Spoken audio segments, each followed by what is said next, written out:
Buenos días compañeros, después de ver el video anterior me ha tocado hacer comparaciones del Imperio Romano con nuestro presente.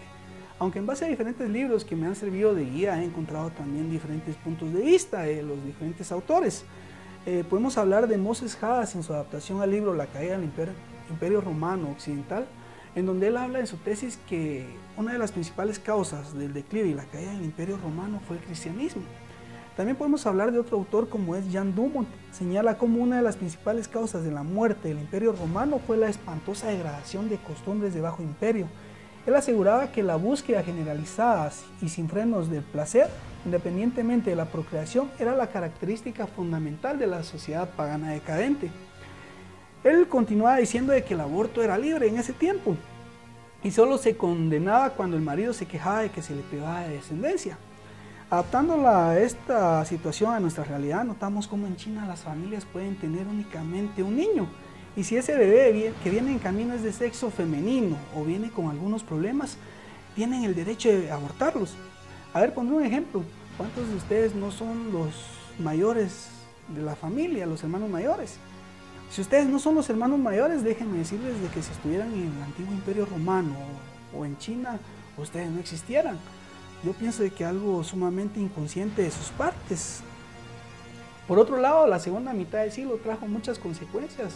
Trajo una alza a los precios y esto trajo también una pérdida en la estabilidad económica en el Imperio Romano, con lo que el gobierno tuvo que implementar un sistema de impuestos forzosos en especies y servicios obligados. Entonces esto lo único que empezó a crear fue un sufrimiento por parte de las poblaciones sometidas.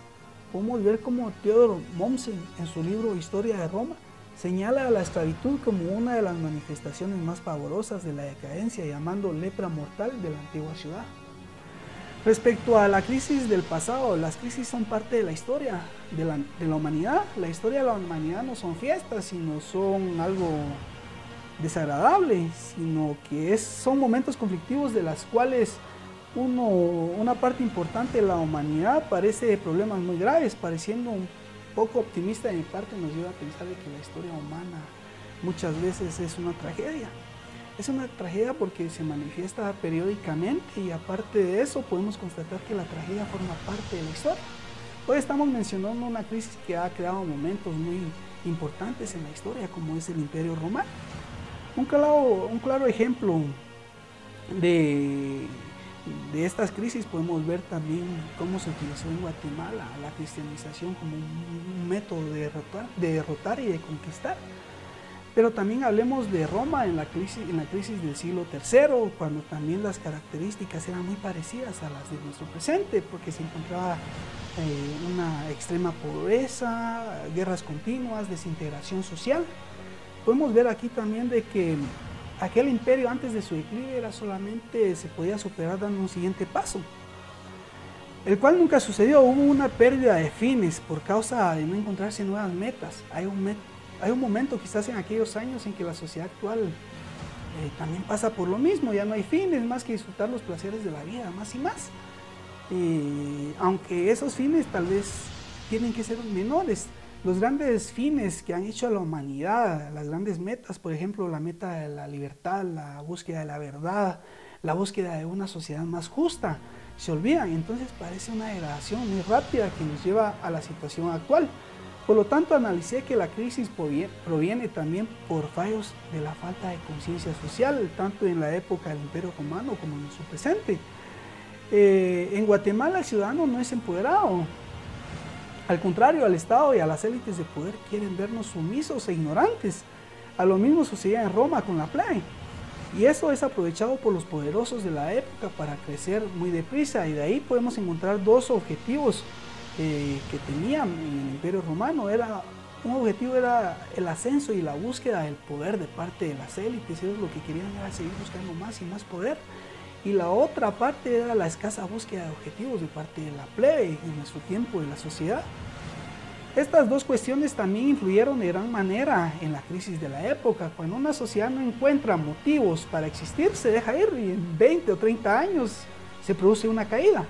Ahora mismo creo que es algo parecido con la sociedad actual. Si la sociedad actual no define nuevas metas que no sean el consumismo, que no sea el capitalismo, que no sea la creación de lo que ya existe, Vemos a nuestros diputados hoy en día haciendo leyes torpes, leyes que realmente dan pena. La prohibición de videojuegos bélicos que fomentan la violencia. También podemos ver esas neblineras LED que ahora hasta tienen cárcel si uno las carga.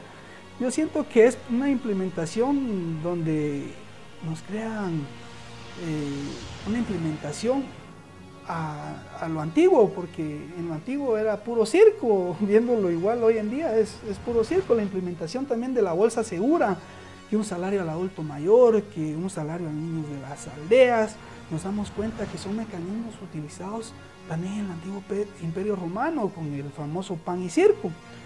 Es muy racional en el sentido político la presencia de un estado de bienestar, que nos convierte en primer lugar en conservadores, tal vez en el sentido de la palabra en un término vulgar.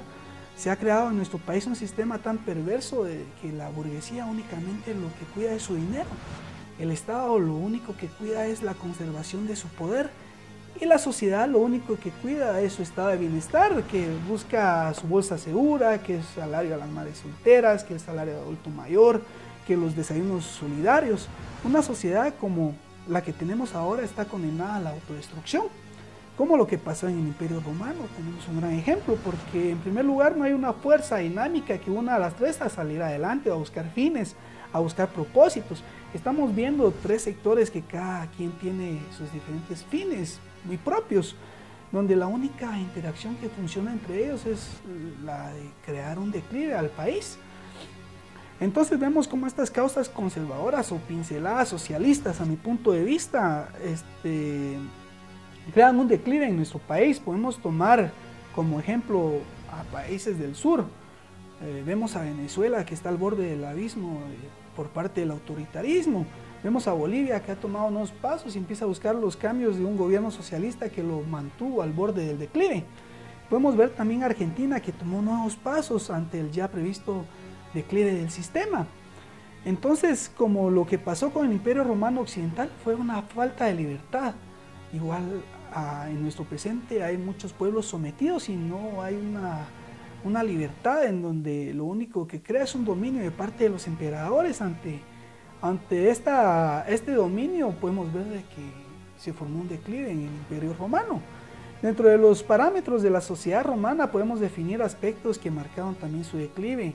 Se detiene el pensamiento creador y a partir del siglo I, del siglo II, se lleva la propuesta de vivir bien. Se crea un estado de bienestar, como ya lo habíamos dicho, y estaba existiendo en los circos y en los teatros de Roma. Se repartían alimentos y dinero, y el Estado se había hecho cargo del mantenimiento de toda la plebe en ese tiempo. Podemos ver de que en Roma y en las grandes ciudades también lo único que hacían era reclamar derechos y ventajas las sociedades y la plebe, hasta que llegó un tiempo donde el Estado ya no pudo mantener a la plebe en ese tiempo. Hay un momento que ya el Estado romano no puede mantener y abandona a su suerte, pero la misma Roma va perdiendo a la población hasta que llega un momento en el siglo VII que se empieza a convertir en una población muy escasa.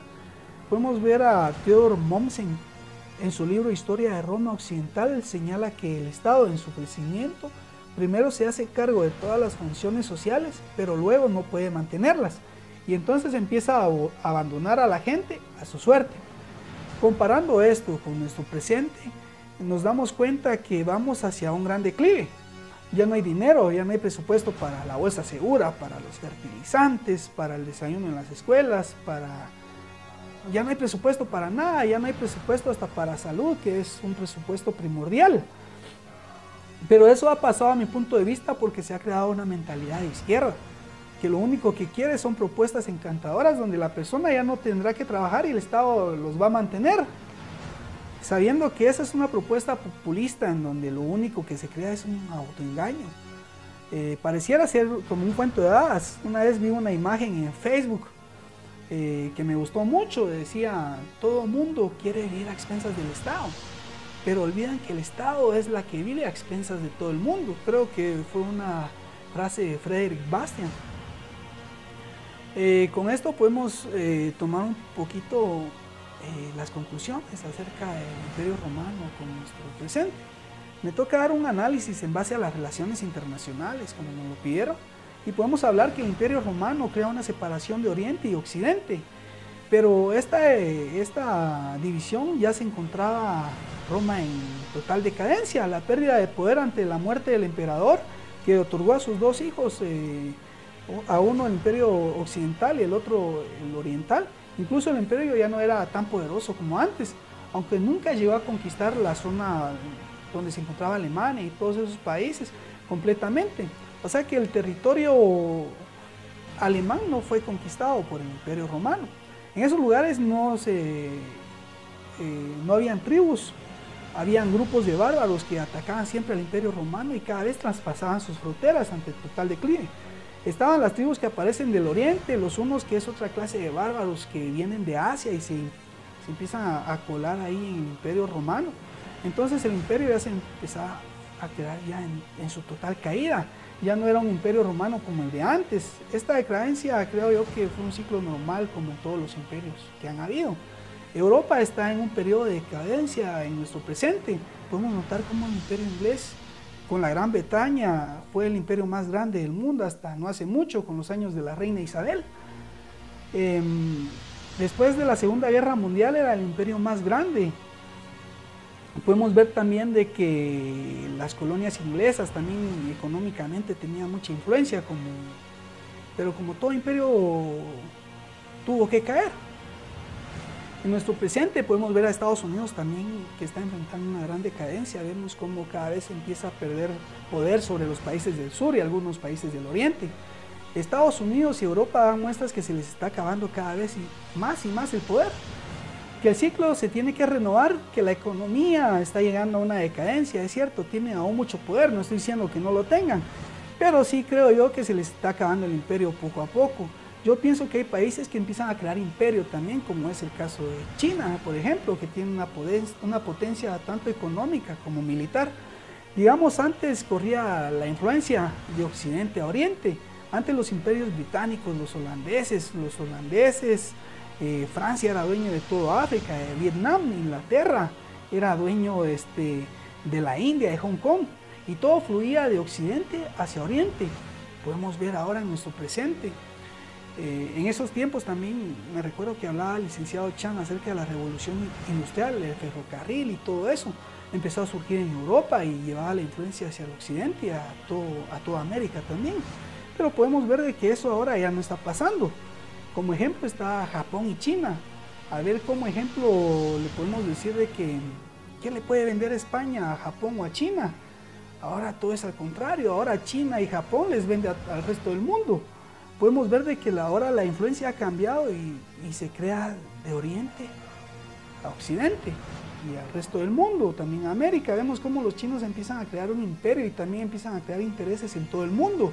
En África los chinos tienen grandes empresas multimillonarias. Ahorita China tiene un contrato multimillonario también con Nicaragua para crear un canal parecido al de Panamá. Entonces podemos ver de que China está empezando a crear una gran influencia en todo Centroamérica, en el traspatio de Estados Unidos. Esperemos, veamos en un par de años cómo China va a empezar a crear un imperio. Bueno compañeros, esto ha sido todo por hoy en el Cineforo y esperamos que se empiece a crear un debate en base a las dos preguntas anteriores. Y muchas gracias.